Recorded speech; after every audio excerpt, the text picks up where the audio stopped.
The Elder Scrolls 6 is potentially the most anticipated game of all time, despite knowing next to nothing about it and Bethesda really never talking about the Elder Scrolls 6, despite a couple sentences here and there to keep people excited for a game that might not even be released for multiple years, which hasn't even had a teaser released since multiple years ago, which was multiple years before Starfield was even released. Yes, this game was so anticipated that they literally dropped a thrown together teaser trailer that, I ain't gonna lie, got me extremely excited, but they threw this teaser trailer together before they even fully revealed Starfield to their audience, which was going to be their next biggest game, because every single place that Todd Howard or the Bethesda team would go, people would be asking about Elder Scrolls 6. But since the last Elder Scrolls main game, Bethesda has not hit it out of the park.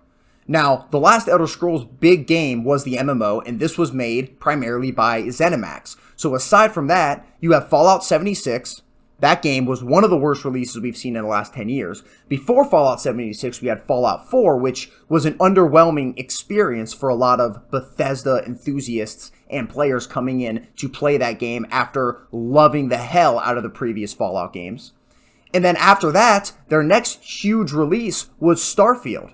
And we all know how Starfield went. Starfield was an underwhelming experience, plagued by 1,000 load screens every single minute, a terrible story, boring quest lines for the most part. There were a couple that were good, and just game design that hasn't evolved since Skyrim and since Fallout 4. So now, with their next big release, which is going to be Elder Scrolls 6, kind of on the horizon, or at least the Bethesda horizon, which is within the next, hopefully, 4 years, there's a lot of issues that Bethesda is going to have to fix to make sure Elder Scrolls 6 is a good game. The biggest issue is genuinely their engine. Their engine is completely outdated.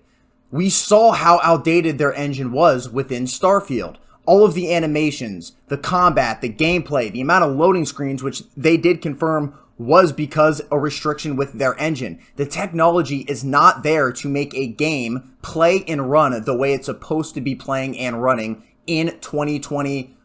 8 maybe when this game is going to come out? If it can't do it in 2024, it's not going to be able to do it in 2028. They need to make upgrades there, which I'm assuming, and they've already kind of said, it's going to be an upgraded engine that they used for Starfield, but this thing's got to be upgraded an immense amount to be able to put out a solid gameplay experience with the Elder Scrolls 6. Now, this has been done before. We have seen studios retroactively improve their engines with new technology coming out and make the engines that they used to not necessarily know how to use well, or an engine that wasn't optimized previously, an engine that is able to run a game very well and able to put out a solid gameplay experience. However, this is not the norm. We have seen this with DICE, with the Frostbite engine. The Frostbite engine, they continue to use over and over and over again, and the same problems in their games with the Frostbite engine previously are the same problems that keep showing up in newer iterations of DICE games.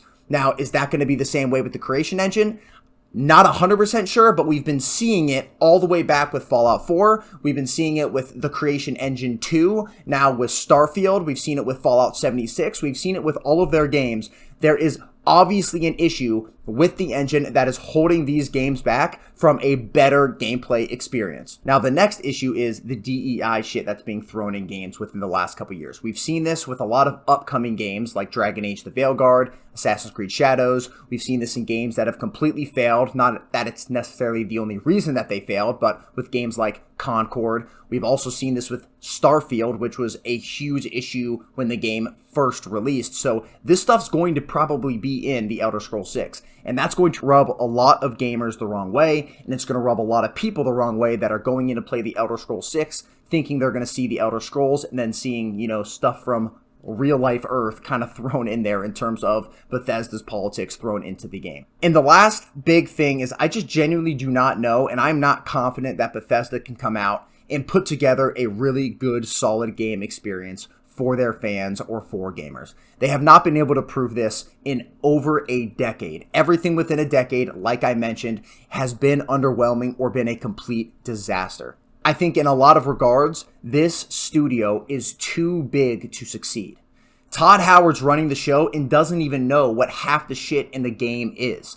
They're running into a Ubisoft problem where everybody knows what the Bethesda formula is, and I am not confident they are able to break out of that formula and make a game that is really going to be groundbreaking for fans. And that's what the Elder Scrolls fans deserve. We're going to wait almost probably 18 to 20 years between this new upcoming Elder Scrolls 6 and then Skyrim. And if I'm waiting 18 to 20 years, I am expecting a game that is at least on par or better than the previous game.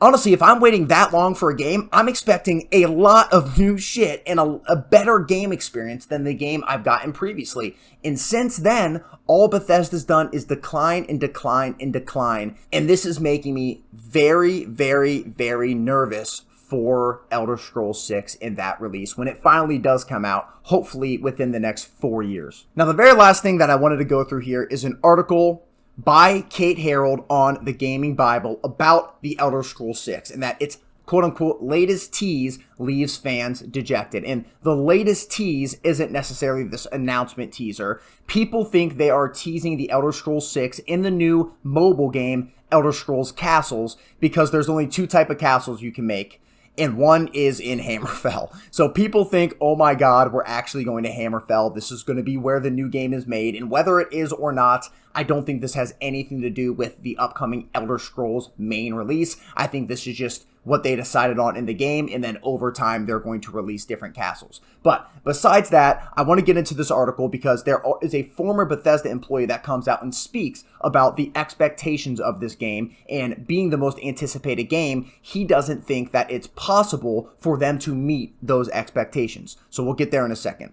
But she says, the Elder Scrolls 6 is one of the most anticipated games of all time. With that anticipation comes a horde of fans that are expecting the highest of expectations. The question is, can it live up to the hype? She says, I'm not sure if it can, even if it is a fantastic game. You need to look no further than Starfield. And this is where I start disagreeing with what she's saying here. Maybe this is controversial, but I found Starfield to be on par with Bethesda's strongest pre-existing releases. This is absolutely not true.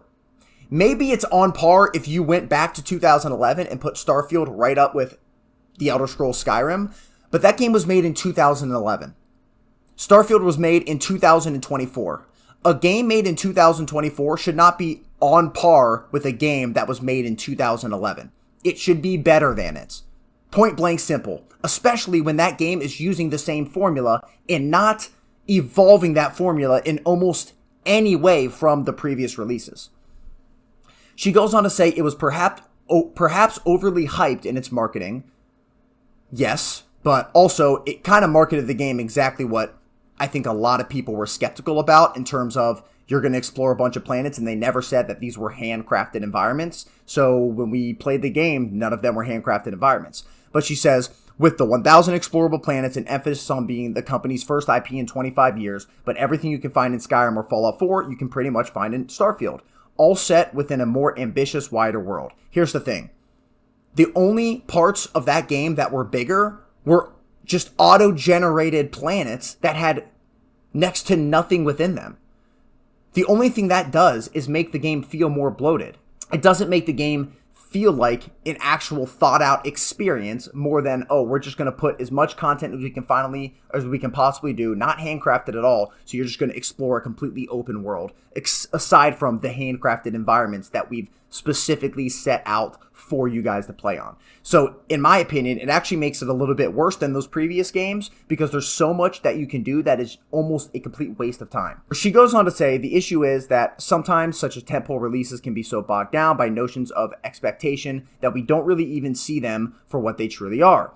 I don't agree with that. I think a lot of gamers are going to see the game for what it truly is despite the expectations. And the big reason here is because we have had games that have huge expectations that have come out to exceed those. Look at Elden Ring. Elden Ring had huge expectations. But what did it do with the previous games that were using a similar formula? It evolved that formula into an open world formula that was still tight, compact, and it felt like it was handcrafted for the player. And everything in that game, for the most part, was an improvement on the formula that the previous games had already built up for that game. Starfield did not do that. If Elder Scrolls 6 does that, it should be able to exceed the expectations people have for it, especially now, which the expectations are getting lower and lower and lower by the day and by the new Bethesda release, specifically with Starfield. I am a lot less excited for the Elder Scrolls 6 now that I've played Starfield and knowing that it's going to be on the exact same engine. So they go on to say, former Bethesda designer Bruce Nesmith recently sat down to talk with Kiwi Talks, explaining that while he thinks The Elder Scrolls 6 will be an amazing game, it's going to be almost impossible to live up to player expectations, and that The Elder Scrolls 6 is undoubtedly going to be an amazing game, but going to be compared to all of the previous games that Bethesda made, just like every studio's games are compared to their previous products. Exactly, and that's how it should be. If there is an upcoming game that is going to be using the same formula as the previous games, that game is going to be compared to the previous games that have released. It shouldn't be exactly the same. It should be better. It should be evolved and be better than the previous games that are using that same formula. Their expectations are going to be almost impossible to meet. No, they're not. Just meet the expectations. I know that's easy for me to say, not being a developer, but just meet the expectations. Studios have met that expectation, like I just said, with FromSoft, and released a game that was better than the previous games.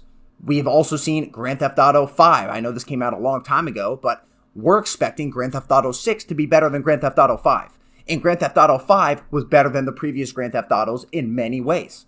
So going back here, he says of the game's fans, adding that marketing departments just put their hands down, and just weep. Now, you know what? I do agree with this, because marketing can only do so much. If the game is ass, they can only do so much. But he touched that games scoring less than 95 on Metacritic are deemed a failure. No, they are not. They are not deemed a failure. Black Myth Wukong does not have a 95 on Metacritic. It's not a failure. The only issue is Black Myth Wukong wasn't the second game in that series. Black Myth Wukong was their first AAA game, and they succeeded on what people were expecting for their first AAA game. But when you're a studio that has been doing this time and time and time again over the last 20 to 30 years, you are expected to have a better game than your previous game. This game should and has to be better than Fallout 4 and Starfield, or Bethesda's in a huge amount of trouble. It goes on to say you need to look no further than Reddit to see those expectations in action. It should be a highly expected game. They have delivered greatly with games like Skyrim.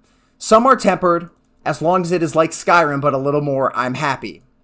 Don't wait 10 plus years between installments of a franchise and people might not have such high expectations of you, Bethesda, said another user. And yes, that is also absolutely true. If we're going to wait almost 20 years for this new game, you are going to be expecting something much better than the previous game. But a lot of people aren't going to be comparing this to Skyrim. I think they're going to be comparing it to games like Fallout 4 and Starfield and making sure that they're a lot better than the previous releases that have been fully underwhelming. At the end, she goes on to say, I have great faith in the Elder Scrolls 6 will be great too, but I wouldn't be surprised if its launch is bogged down by the usual noise. It's going to be bogged down by some noise. Every launch, especially with Xbox getting Bethesda, there's going to be a lot of PlayStation fans coming in and shitting on the game. But overall, if the game is a good game, it's going to show through all of that shit.